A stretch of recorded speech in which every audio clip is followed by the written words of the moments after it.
Welcome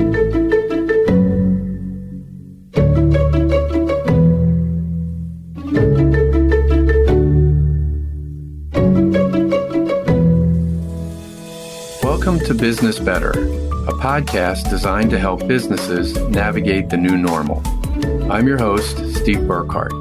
After a long career at global consumer products company BIC, where I served as Vice President of Administration, General Counsel, and Secretary, I'm now of counsel in the litigation department at Ballard's Bar, a law firm with clients across industries and throughout the country. This episode discusses innovative solutions for fixing and transforming infrastructure, from proposals to marketing to efficient trucking to building in the metaverse, even to efficient excavation spoils markets. Today we will share ideas for investment and collaboration opportunities afforded by the new infrastructure law.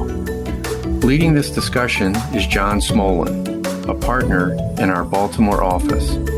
John is joined by John Dionisio, a pioneering infrastructure entrepreneur who is the managing director of corporate strategic development at Global Infrastructure Solutions, Inc. So now let's turn the episode over to John Smolen. Well, welcome, my friends in cyberspace, to another opportunity to listen to me and another more interesting and much more interesting sounding person talk to you about business, but in our case, talking a little bit about infrastructure and innovation today. I suspect the best thing to advise you to do is to put your earplugs in and set your goal for about a 3-mile run, or make sure that your dog is aptly taken care of, because we suspect you will be distracted with all of the interesting things that we have to say. So it is my distinct pleasure to invite as an interlocutor with me today a friend, John Dionisio, whom I met several years ago at this point, I think before I was fully gray, in our unified interest on advancing infrastructure in our country.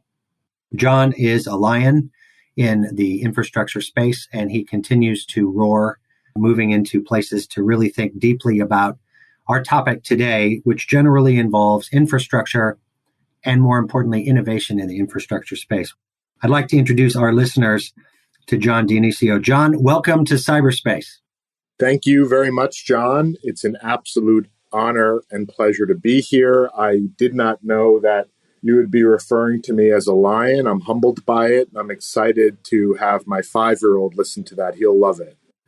Sneak it onto the Spotify or the Apple whatever, so that you can have them, when they're listening to their music, suddenly hear their dad called a lion. I can throw more in if you want, man. Please.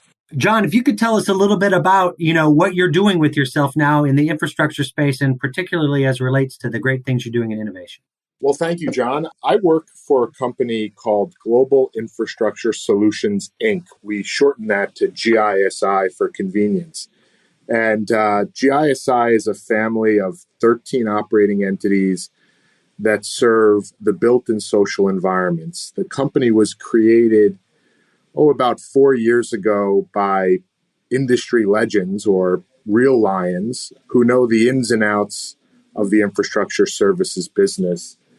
And what we do is we merge and partner with companies that are seeking growth and support in an ever-changing industry. And we try to do it in a way that's differentiated from other capital providers. We ensure that the management teams that we invest in will be in place for a long time.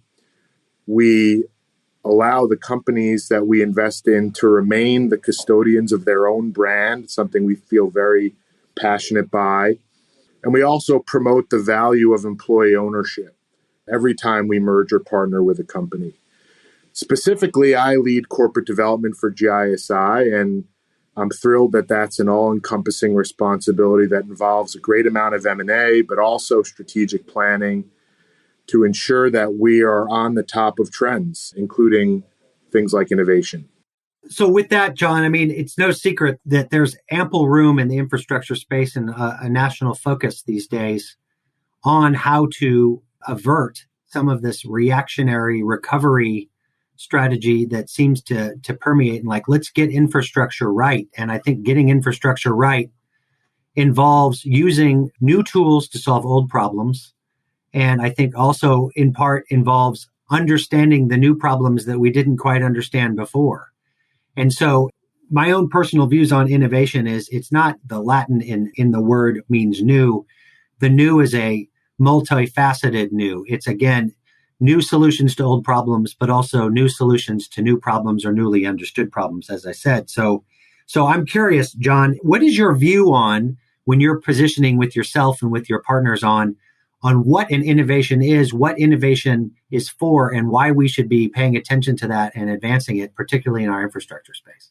It's a great question, and I'll focus on more of the technological aspects of innovation because the industry has been innovative for a long time. The way we met, working on a complicated, multifaceted project with a number of governmental stakeholders was innovative. But I'll spend some time talking a little bit more from the perspective of technology. But maybe, again, to take a step back, I do feel pretty fortunate for two reasons. First, my professional experience to date has allowed me to work in the complicated environment that I mentioned. And also, secondly, being fortunate to be the fifth employee of a firm that had over 300 employees 15 years later when I left for GISI. It also helps that I worked directly for the founder and visionary who believes the best way to develop talent is to empower them and have them learn from their mistakes. And I have made my fair share of mistakes, but just so everyone realizes, that does not include becoming friends with John Smolen. That was not a mistake at all. But both aspects, operating in a complex environment and the passion for entrepreneurship, has led me to explore and invest in infrastructure technology. A lot of startups. Not only is it a personal passion, but the amount of technological innovation we are witnessing now in the built environment is something that's directly applicable, opportunistic, and threatening to our core business at GISI. When we help our businesses, Structure Tone Building Group, Latent Construction, Lero Engineers, when we help them strategically plan, there are a few things that come up regardless of their business. And that's the role that technology and innovation are playing in the built environment. Well, what does it really mean? Think about a construction site. I counted 6 construction sites today on my half-mile walk while dropping my kids off at school. And believe me when I say that the way a construction site operates and all of the involved stakeholders who operate in that construction site has by and large not changed in 30 years. Now think of other industries, healthcare, finance, maybe even law, and the advancements that have been made in likely a much shorter time. Now think of the market size. I recently read that if you add up the ecosystem of the built world, which includes real estate, construction, architecture, and engineering, it's a $40 trillion market. There is, on average, $1 trillion spent on the built environment annually. That's 4% of the GDP of the United States.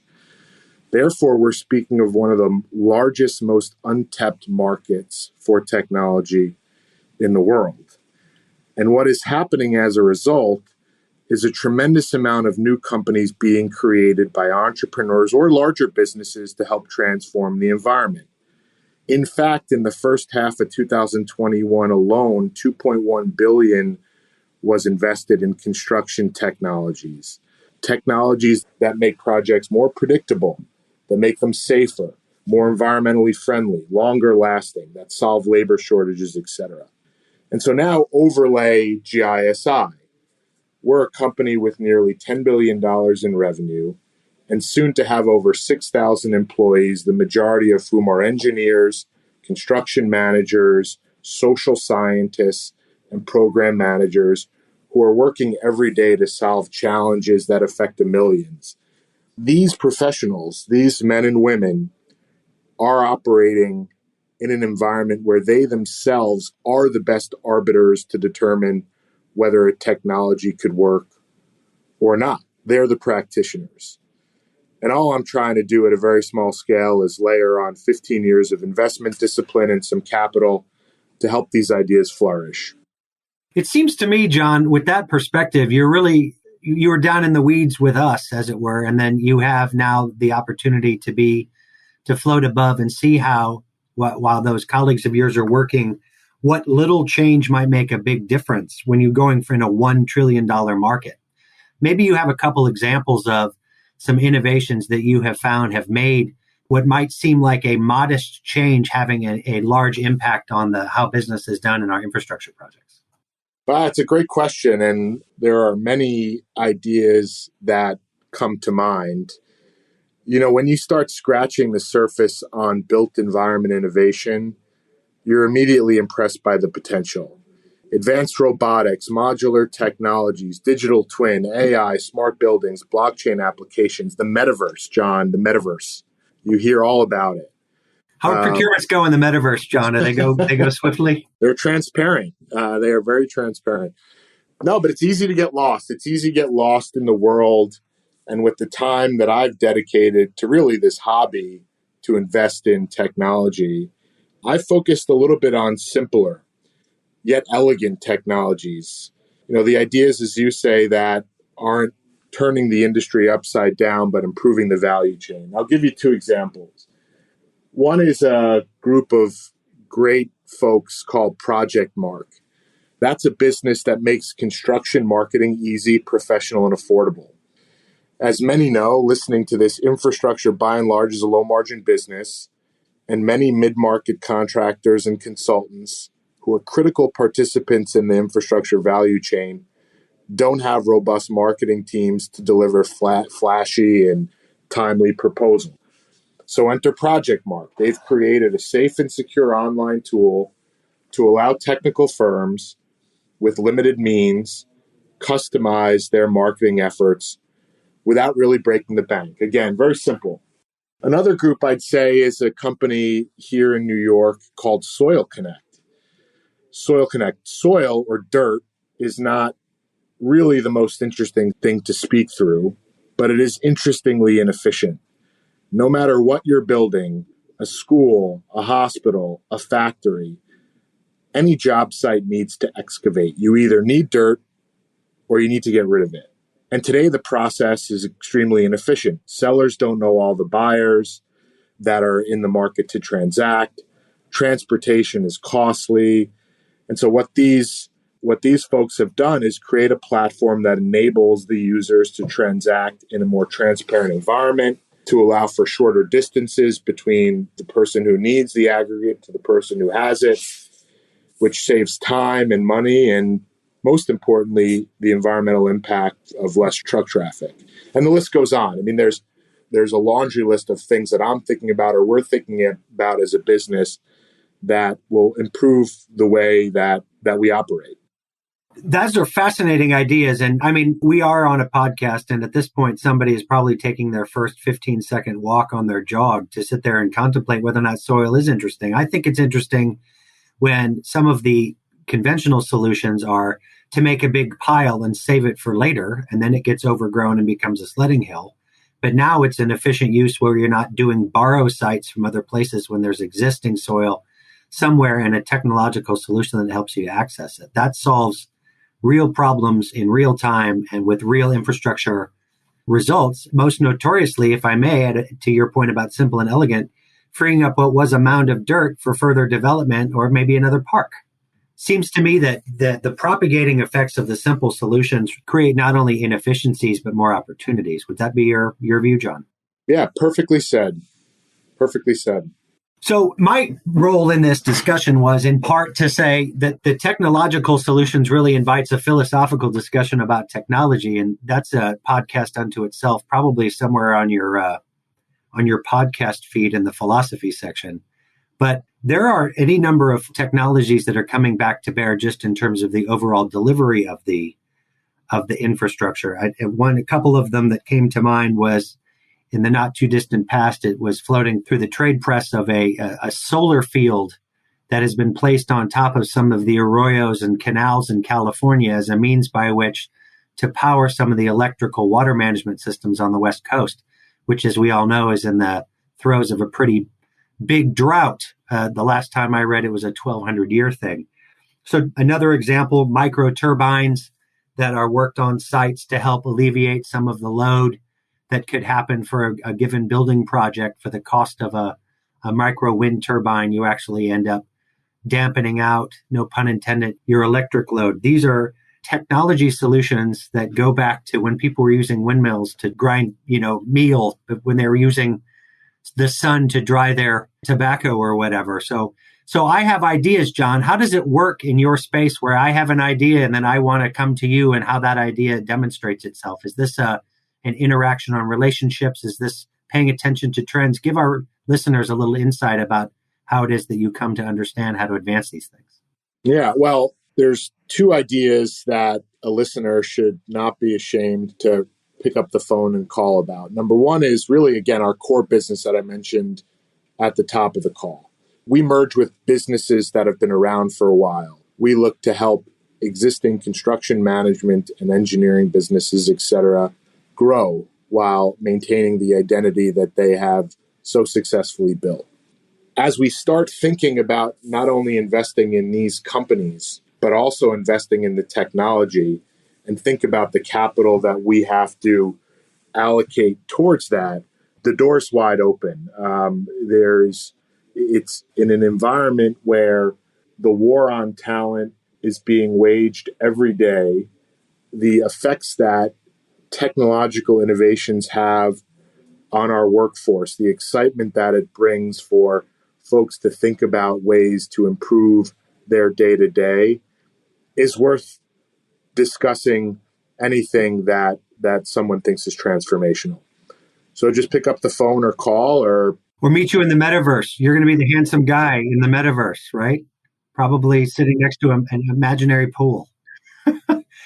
Well, friends, it has been my pleasure today to speak with John and to sow the seeds of innovation as a means by which the delivery of infrastructure and infrastructure itself makes sense for our country. As we all know, we're in the throes of the after effects of a bill now law that affords jurisdictions an enormous amount of capital to pursue the fixing and then the transforming of our infrastructure, most importantly, our water infrastructure, our transportation infrastructure, our port infrastructure, to make our economy hum that much more. I thank John and I thank his colleagues at Global Infrastructure Solutions for being a conduit for means by which those dollars can be stretched. Those dollars can favor creative solutions to existing infrastructure issues, but more importantly, to create new opportunities for infrastructure solutions for the new infrastructure that we face. Look no farther than the electric cars, the automated vehicles. Look no farther than the robots that my son and I saw in West Lafayette that were delivering pizzas to one another. The sky is the limit, and it sounds like, John, that you are a guy in a position and your colleagues are in a position to be paying attention to that so folks like us can benefit from it. I invite your closing thoughts, John. No, thanks, John. And we hope so. This isn't a zero-sum game. There's the opportunity will be tremendous if we get the right people around the table to think through some of the challenges. And I appreciate the opportunity to at least start the conversation with you and hopefully listeners to think about ways to continue to transform an industry that impacts so many people. Absolutely. Well, for John Dionisio the lion, John Smolen the kitten, and the Ballard Spar folks in the finance department, I thank you for your time today. I think you did an excellent job on your run, and I think that you have a very cool dog. So with that, we will leave you to our next podcast. Thank you. Thanks again to John Smolen and John Dionisio. Make sure to visit our website, www.ballardspar.com, where you can find the latest news and guidance from our attorneys. Subscribe to the show in Apple Podcasts, Google Play, Spotify, or your favorite podcast platform. If you have any questions or suggestions for the show, please email podcast@ballardspar.com. Stay tuned for a new episode coming soon. Thank you for listening.